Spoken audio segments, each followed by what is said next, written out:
Good day, family. Hey, Casanova here, and I'm excited today to be sharing with you what exactly are my rules of thumb when it comes to being a real estate agent or broker, or even just a sales entrepreneur. We're all entrepreneurs in some way, and we all need sales in some way. So these are the rule of thumbs that I have, especially when it comes to being a real estate agent. And these principles allow me to hit the ground running from the beginning. So I want to share those with you in hopes that it can help you the same way that it's helped me. And at least if you get into a situation, you think of these rules of thumbs, and maybe it can help you not operate off of emotion, but at the same time just operate off of logic and understanding who you are at the end of the day. So let's go ahead and hop right into it. What's up, dream builder? Are you someone who's interested in creating a life by your design through all things real estate?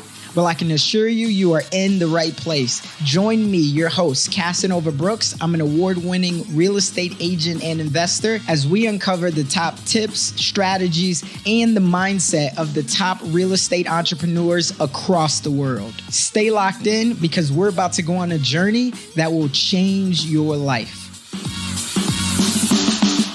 Number one, try not to show houses without having a pre-approval. Now, if you're a buyer's agent and you love working with buyers, a lot of the times it can be very tough to ask someone, do they have a pre-approval? And to say, if you don't, I would not show you a house. But understand that at the end of the day, if you say yes to one person, you are essentially saying no to another. And so making sure that you set the right expectation. Now, I'm not telling you never to show a house if someone doesn't have a pre-approval. No, but here's what I would do. I would say, hey, you know what? Do you have a pre-approval? And they say, no, but I'm talking with my banker, and say, I totally understand. I know that this house right here is going to be a very hot commodity. So what I would say is we can definitely get in there, but I would encourage you to make a call to your lender. And can I ask by chance, who is your lender? So right there, they're going to already tell you up front if they have a lender or not, because they're like, well, I haven't decided on the bank yet. So now you can kind of gauge where exactly they are in the process. But you ask that question because it's going to help you. But then at the same time, say, hey, you know what? I completely understand. Here's what I would say. I don't want to waste your time, first and foremost. And obviously, it's a crazy market, so I'm trying to make sure that I can serve all of my clients as best as possible. I do want you to be able to see this home, but if you haven't already gotten a pre-approval, I don't know that it's going to be the best for you, because sellers want to know, and even some sellers, before you even see the house, they want to know that you have a pre-approval. But also, if you love the home and you want to put in an offer, that difference that it could take for your lender to get you that pre-approval, which sometimes could take a day, if you don't have that up front, it could already knock you out of the races. So I would say that it's probably a better bet if we get the pre-approval up front, so then we know any house that we see on, one, that it's in our price range, because we wouldn't want to go look at a house and let's say the house is $350,000, but the pre-approval comes back for only $300,000. Now all of a sudden we have our hopes set on something that is not really realistic right now. So be educating your clients all the time. Let them know why you need what you need, and just set the right expectation. I can tell you there was many a times where I showed houses. I mean, 10 houses, 15 houses. Sometimes I would even say 20 houses.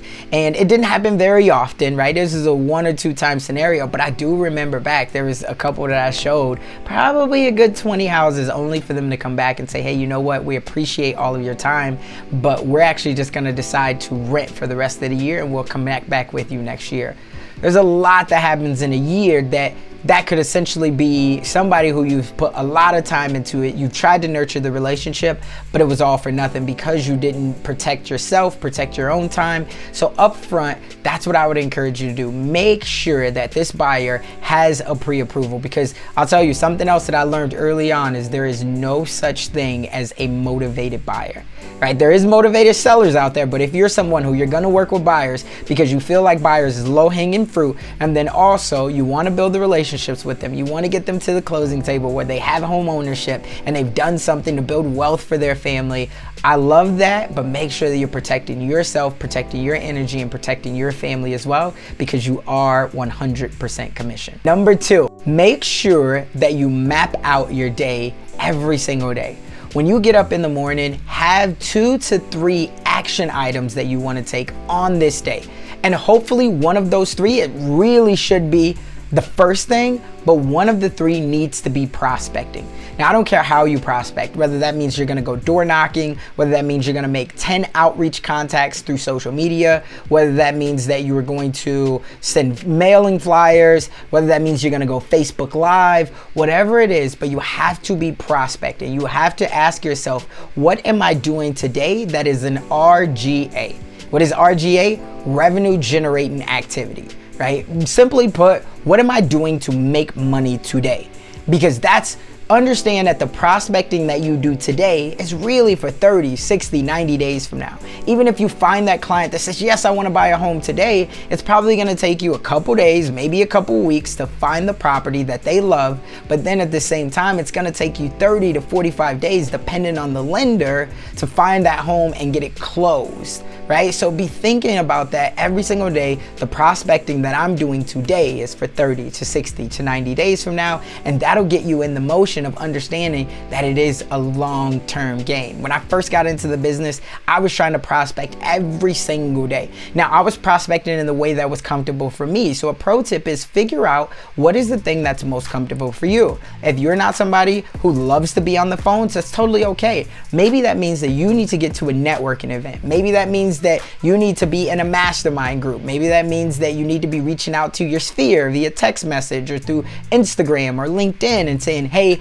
you know what, the market is going crazy. I just got a couple buyers under contract. I wanted to see, do you know anyone who I could help buy, sell, or invest? So be thinking of those things as well, but you have to be prospecting every single day. The other thing is, are you exercising? Can you put it on your calendar for 30 minutes out of the day that you need to do some type of exercise? If you can, then that's gonna help you to jog your memory, right? In the times where things get really, stale. We all get to that point where it's like, oh my God, like, I don't know what to do next. Well, if you get out, you work out, right? You go on a walk, you remove yourself from a situation, you could come back. Now your mind's going back racing again. So that would be the second thing that I would say. Make sure that you're prospecting, make sure that you're working out, and then at the same time, making sure that you're educating yourself every single day on something. Can you listen to an audiobook for 15 minutes? You absolutely can. Can you listen to a podcast for 15 minutes? Can you do something to consume where you want to go, not just where you currently are? Let me say that again. Like, can you do something that consumes where you want to go, that you're always painting the vision in your mind, that you have the mission in your mind, the purpose, the why in your mind, because that'll keep you going through on the tough days, and every single day will not be a perfect one. So be thinking about that, but you have to map out your day. What are 2 to 3 action items that I can take today to get me to where I want to be further and even faster? But if we don't know where we're going, if we don't map it out, whether that's in your phone, whether that's on a piece of paper, then you won't know where you're going. And then that just causes frustration and lack of clarity. So that's what I would say. Number 2, map out your day. Definitely a rule of thumb. Number 3, understanding that it's always has to be relationships over transactions.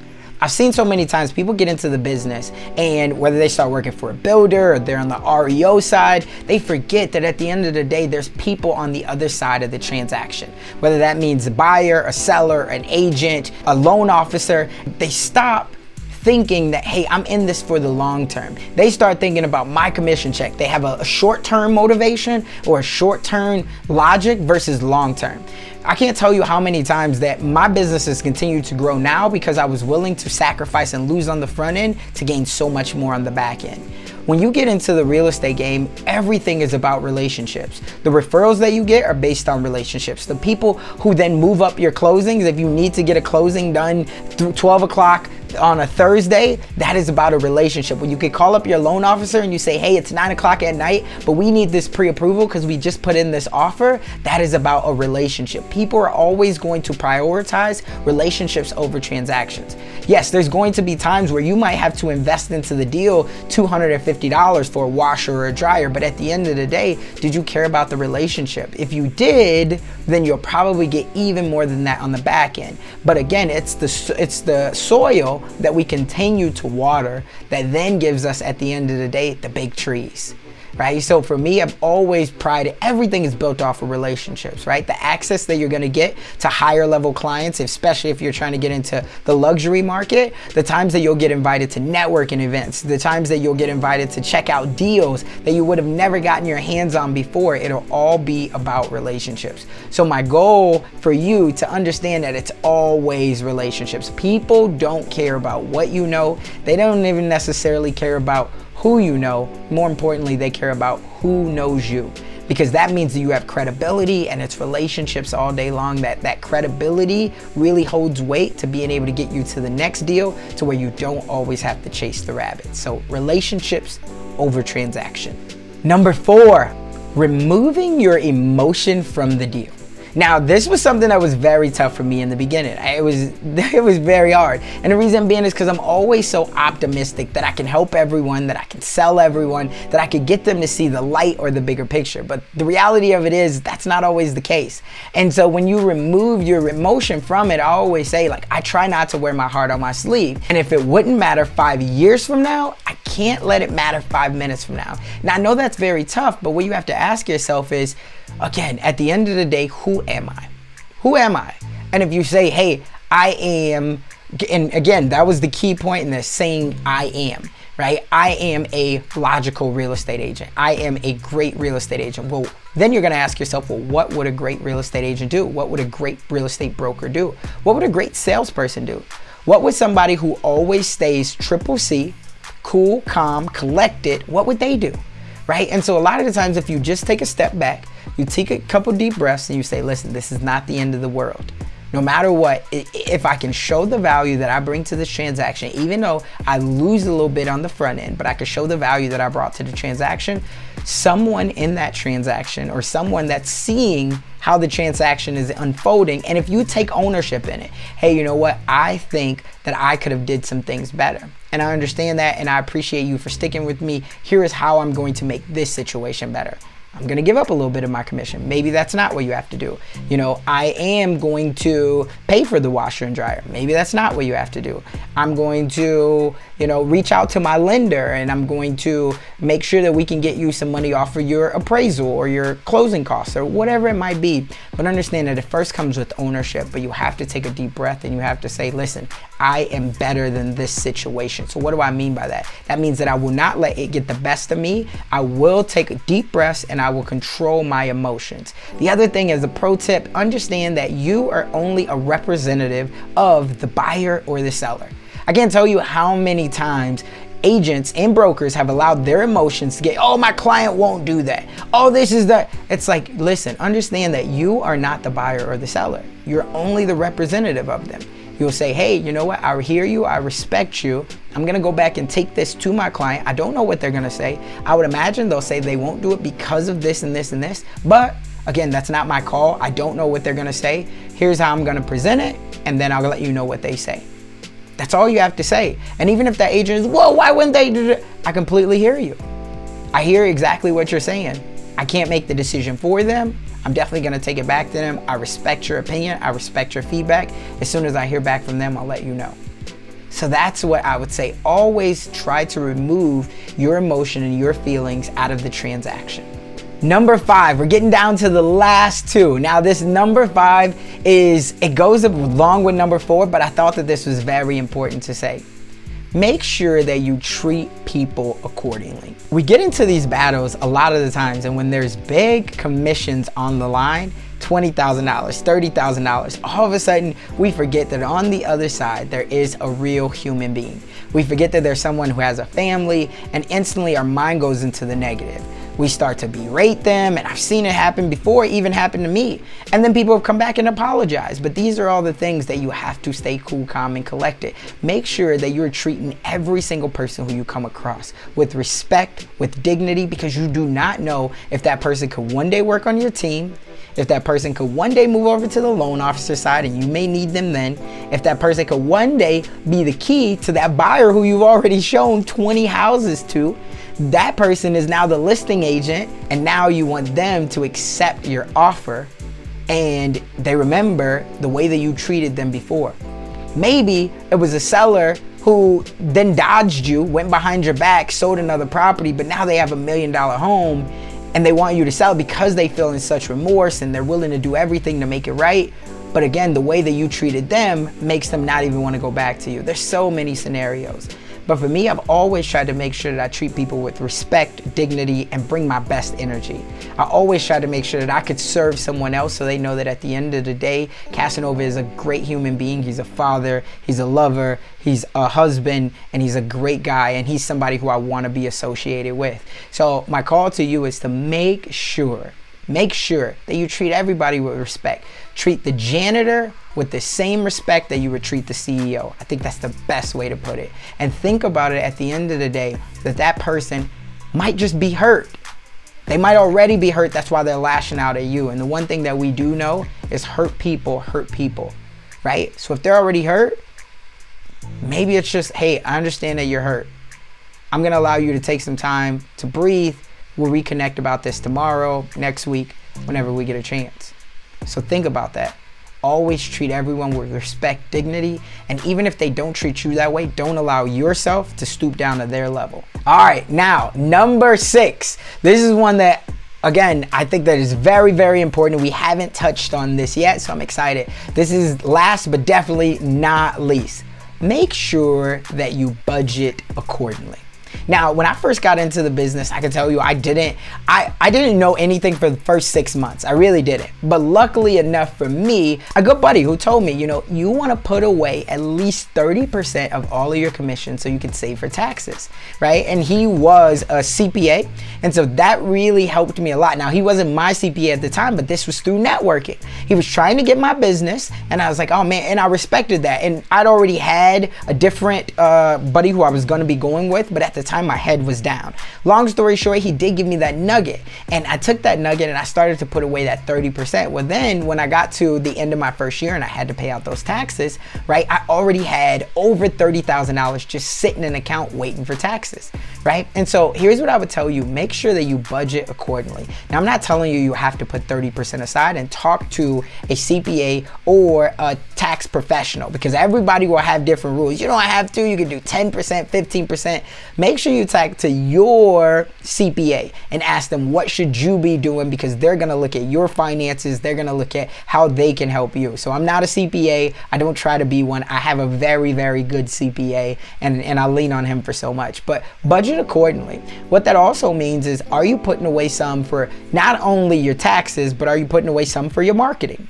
Are you putting away some for a rainy day fund? Are you putting away some, because all of the things that you don't, if you spend every check that comes in, if you don't even have 2 separate bank accounts, like for me, I have a business bank account, and then I also have a personal account. Everything comes into the business bank account, and I pay myself a salary every single month based off of the way my entity is structured.